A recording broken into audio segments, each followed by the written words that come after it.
గౌరవ జగన్మోహన్ రెడ్డి గారు 4 నెలల క్రితం వరకు ఈ రాష్ట్రానికి ముఖ్యమంత్రి, ఇప్పుడు ఆంధ్రప్రదేశ్ రాష్ట్ర శాసనసభలో ఒక మెంబర్గా ఉన్నారు. ఆయన రాజకీయ ప్రస్థానం ఎప్పటి వరకు చూచినట్లయితే ప్రజాసేవ చేయటం కోసం ఆయన రాజకీయాల్లోకి రాలేదనేది నా వ్యక్తిగత అభిప్రాయం.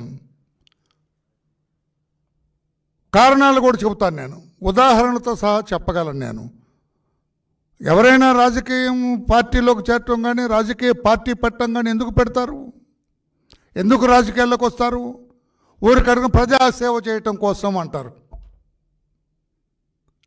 మరి జగన్మోహన్ రెడ్డి గారు ఎందుకు వచ్చారు? అసలు ఆయన రాజకీయ పార్టీ ఎందుకు పెట్టారు? ఆయన రాజకీయ పార్టీ పెట్టినప్పటికే ఆయన మీద బోల్డ్ కేసులున్నాయి, పెద్ద క్రిమినల్ చరిత్ర ఉన్నది ఆయనకి.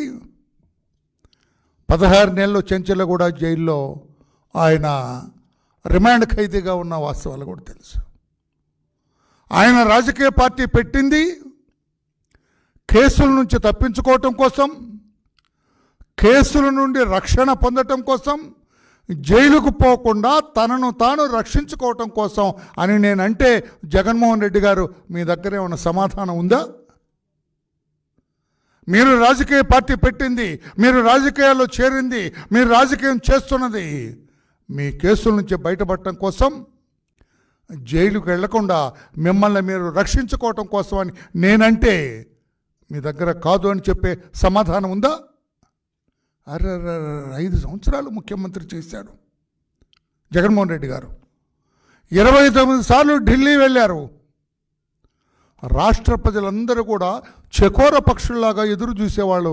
మా ముఖ్యమంత్రి గారు ఢిల్లీ వెళ్ళారు, అబ్బో ఎన్నెన్ని మూటలు తెస్తాడో రాష్ట్రానికి, ఎన్నెన్ని కోట్ల రూపాయలు రాయితీలు తెస్తారు, ఎన్నెన్ని కోట్ల రూపాయలు ప్రజా సంక్షేమం కోసం తీసుకొస్తారో, ఈసారి పోలవరం ప్రాజెక్టు గ్యారంటీ అనుకునేవాళ్ళు ప్రజలు, ఈసారి అమరావతి నిర్మాణం బ్రహ్మాండంగా జరుగుతుంది అనుకునేవాళ్ళు.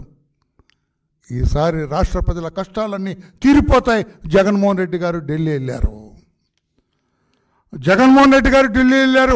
విభజన హామీలన్నీ కూడా నెరవేర్చుకొని ఆ మూటలన్నీ భుజానేసుకొని వస్తారని అనుకునేవాళ్ళు. 29 సార్లు ఆయన ఢిల్లీ వెళితే రాష్ట్ర ప్రజలు చకోర పక్షుల్లాగా చూసేవాళ్ళు. కానీ ఏదో తుస్సుమన్నట్టు ఏం లేదు ఆయన పాపం. ఆయన వెళ్తారు, ప్రధానమంత్రి దగ్గరికి వెళ్తారు, ప్రధానమంత్రికి సాగిలు పడతారంటే విన్నవించుకుంటారు. కాముగా కారు ఎక్కుతారు, దిగుతారు, ఫ్లైట్ ఎక్కుతారు, బెజవాడ వస్తారు. ఏమండి, మీరు ముఖ్యమంత్రిగా ఢిల్లీ వెళ్తే అక్కడ ప్రధానమంత్రి తదితర పెద్దల్ని కలిస్తే ఒక ప్రెస్ పెట్టి మీరు సాధించింది ఏమిటో చెప్పరా ప్రజలకి? రాష్ట్ర ప్రజలకు చెప్పరా? రాష్ట్ర ప్రజలు నోచుకోలేదా? మీ ఇద్దరి మధ్య జరిగిన సంభాషణ తెలుసుకోవటానికి హక్కు లేదా రాష్ట్ర ప్రజలకి? 29 సార్లు ఢిల్లీ వెళ్ళిన మీరు ఒక్కసారి అయినా కూడా మీ మధ్య జరిగిన సంభాషణ ఏమిటి? నేను అంటాను, మీరు వెళ్ళిన ప్రతిసారి మిస్టర్ జగన్మోహన్ రెడ్డి గారు, మీరు వెళ్ళిన ప్రతిసారి కూడా మీ కేసుల గురించే ప్రధానమంత్రి దగ్గర ప్రస్తావించారు. అయ్యా, నీ బాంఛం ద్వారా నా మీద ఉన్న కేసుల నుంచి నన్ను రక్షించండి, నన్ను జైలుకు పోకుండా కాపాడండి, నేను కోర్టులకు అటెండ్ అవ్వకుండా చూడండి అని అడిగారని నేను అంటాను. కాదు, నేను రాష్ట్ర ప్రజల గురించి అడిగా, రాష్ట్ర సంక్షేమం గురించి అడిగా, రాష్ట్ర అభివృద్ధి గురించి అడిగా, విభజన హామీలు నెరవేర్చమని అడిగా అని చెప్పే ధైర్యం మీకుందా ఇప్పటికైనా? నేను ముఖ్యమంత్రిగా ఉన్నప్పుడు ఢిల్లీ వెళ్ళాను, అదే అడిగాను ఇదే అడిగాను చెప్పగలరా? మీ దుంపల దగ్గర రాష్ట్ర ప్రజల చెవుల్లో పూలు పెడతారా? ఏమిటిది? నిన్న చంద్రబాబు గారు వెళ్ళారు, ప్రధానమంత్రిని కలిశారు, ముఖ్యమైన మంత్రులను కలిశారు. ఆయన అధికార నివాసానికి సాక్షాత్తు కేంద్ర మంత్రి వచ్చాడు. అది చంద్రబాబు గారు ఢిల్లీలో పొందే గౌరవం, అది ఆయన సాధించే గౌరవం. అది ఆయన ఢిల్లీ వెళ్ళిన ప్రతిసారి ప్రెస్ పెట్టేవాళ్ళు. నేను ఢిల్లీ వచ్చాను, ప్రధానమంత్రి గారిని కలిశాను, ఇవి రాయితీలు ఇస్తామన్నారు. ఆయన చెప్పలేదా? 28,000 కోట్ల 2,800 కోట్ల రూపాయలు పోలవరం ప్రాజెక్టు నిర్మాణానికి ఇస్తామన్నారు ప్రధానమంత్రి గారు. ఢిల్లీలో చెప్పారు చంద్రబాబు నాయుడు గారు ఢిల్లీ విజిట్లో. మీరు ఎప్పుడైనా చెప్పారా జగన్మోహన్ రెడ్డి గారు? నా కేసుల గురించి మాట్లాడాను, నాకు ఇప్పుడు జైలు పడదట్లే, నేను కోర్టుకు వెళ్ళక్కర్లేదులే, నా కేసులు అంత స్పీడ్గా నా మీద వేగంగా నా మీద రావులే. అదే కదా మీరు సాధించింది. రాష్ట్ర ప్రజలకు ఏమైనా ఉపయోగమా నీ కేసుల గురించి? రాష్ట్ర ప్రజలకు ఏమైనా ఒరుగుతుందా? రాష్ట్ర సంక్షేమానికి ఏమైనా ఉపయోగపడుతుందా?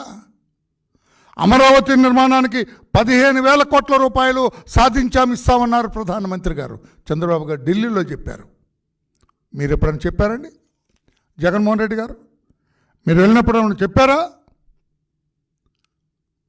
విశాఖ స్టీల్ విశాఖపట్నం నుంచి కదల్చడానికి వీల్లేదని ఢిల్లీ వెళ్ళినప్పుడు మాట్లాడారు. మీరు ఎప్పుడన్నా మీరు ఎప్పుడైనా మాట్లాడారా? ప్రజల గురించి ఎప్పుడైనా మాట్లాడారా? రాష్ట్రంలో 8 జిల్లాలు వెనుకబడిన జిల్లాలుగా ప్యాకేజ్ ఇవ్వాల్సిందని చెప్పి పట్టుబట్టి తీసుకొచ్చారు. మీరు ఎప్పుడైనా తీసుకొచ్చారా? రాష్ట్రం గురించి ఎప్పుడైనా మాట్లాడారా? రాష్ట్రంలో గౌరవాన్ని ఢిల్లీలో విపరీతంగా పెంచిన ఘనాపాటి చంద్రబాబు నాయుడు గారు. ముఖ్యమంత్రిగా ప్రజల తరఫున ఆయన వెళ్ళి అక్కడ మాట్లాడేవాళ్ళు. మీరు మీ సొంత విషయాలు తప్పితే ఎప్పుడు కూడా ప్రజల విషయాల్ని అక్కడ ఏకరవ పెట్టలేదని చెప్పి నేను అంటున్నాను. కాదని చెప్పే ధైర్యం ఉందా మీకు? విభజన హామీలో ఒక్క హామీ గురించి అయినా మీరు అడిగారా జగన్మోహన్ రెడ్డి గారు? చంద్రబాబు నాయుడు గారు రేపు డిసెంబర్లో విశాఖ రైల్వే జోన్ వస్తుంది. సాక్షాత్తు రైల్వే మినిస్టర్ చెప్పారు చంద్రబాబు నాయుడు గారితో. ప్రధానమంత్రి గారిని అడిగారు, అయ్యా రైల్వే జోన్ ప్రారంభోత్సవానికి డిసెంబర్లో మీరు రావాలి, మా రాష్ట్ర ప్రజలందరూ మీ కృతజ్ఞతలు తెలియజేయాలనుకుంటున్నారు, మీరు రావాలని చంద్రబాబు నాయుడు గారు దేశ ప్రధాని శ్రీ మోడీజీ గారిని అడిగారు. మీరు ఎప్పుడన్నా ఇటువంటిది సాధించారా జగన్మోహన్ రెడ్డి గారు? ధైర్యంగా చెప్పగలరా? ఏం చేశారు మీరు? మీ ఢిల్లీ యాత్రలేంటి? మీరు వెళ్ళినా మీ మంత్రులు వెళ్ళినా పత్రికా సోదరు ఒక్కసారి నా వైపు చూడండి. RRR అని ఒక ఎంపీ అండి వ్యక్తిగతంగా అతను కక్ష సాధించడం కోసం అతని మీద యాక్షన్ తీసుకోండి అని ప్రత్యేక విమానం వేసి ఎంపీలను తీసుకెళ్లారు ఢిల్లీకి. అది మీరు సాధించింది. మీ వ్యక్తిగత కక్ష, అతనిపై ఉన్న పగ, ఇవన్నీ తీర్చుకోవటానికి ఉపయోగించారు తప్పితే మిగతా దానికి ఎప్పుడు కూడా ప్రజా సంక్షేమానికి ఎప్పుడూ మీరు ఢిల్లీ యాత్ర చేయలేదు మిస్టర్ జగన్మోహన్ రెడ్డి గారు యాజ్ ఎ చీఫ్ మినిస్టర్. మీరు ఎప్పుడు వెళ్ళినా మీ కేసుల గురించి నేను అడుగుతున్నాను. నేను అక్కడ సాగిల పడటం వల్లే కదా మీరు 5 సంవత్సరాల్లో ఒక్కరోజు కూడా కోర్టుకు వెళ్ళలేదు. కాదని చెబుతారా మీరు? అలా 5 సంవత్సరాలుగా మీరు ఎందుకు కోర్టుకు వెళ్ళలేదు? ప్లీజ్ పాత్రికేయులు కూడా రాయాలండి. ముఖ్యమంత్రికి ఒక న్యాయం, మామూలు ముద్దాయికి ఒక న్యాయమా? ముఖ్యమంత్రి 5 సంవత్సరాలు ఉంటే 5 సంవత్సరాల్లో ఒక్కరోజు కూడా కోర్టుకు వెళ్ళలేదు. Never in the history of Indian judiciary. I'm sorry to say like this. నేను జ్యుడిషియరీని తప్పుపట్టడం లేదు, న్యాయ వ్యవస్థను తప్పుపట్టాలనేది నా ఉద్దేశం కాదు. ఎందుకు ఇలా జరుగుతుందని మాత్రం నేను ప్రశ్నిస్తున్నా. Somebody has to answer my question. ముఖ్యమంత్రిగా అతనికి ఆ వెసులుబాటు ఉన్నది ఏ చట్టం ప్రకారం ఉంది, ఏ చట్టంలో రాసి ఉంది, ఏ న్యాయశాస్త్రంలో రాసి ఉంది అని నేను అడుగుతున్నాను. సమాధానం చెప్పండి. ఒక పౌరుడిగా, భారతదేశ పౌరుడిగా నేను అడుగుతున్నాను. న్యాయ కోవిదులు ఎవరైనా సమాధానం చెప్పగలరా? ముఖ్యమంత్రిగా 5 సంవత్సరాలు ఉంటే ఆయన ఇంతవరకు కోర్టుకు వెళ్ళలేదండి. ఆ పెద్ద మనిషి ముఖ్యమంత్రి పదవి పోయి 4 నెలలు అయింది, ఇంతవరకు ఒక్కరోజు కోర్టుకు వెళ్ళలేదండి. ఎటు పోతున్నది న్యాయ వ్యవస్థ? నేను న్యాయ వ్యవస్థను కించపరచాలని కాదు, తప్పు పట్టాలని కాదు, but somebody has to answer. ఎవరు సమాధానం చెబుతారని చెప్పి నేను అడుగుతున్నా.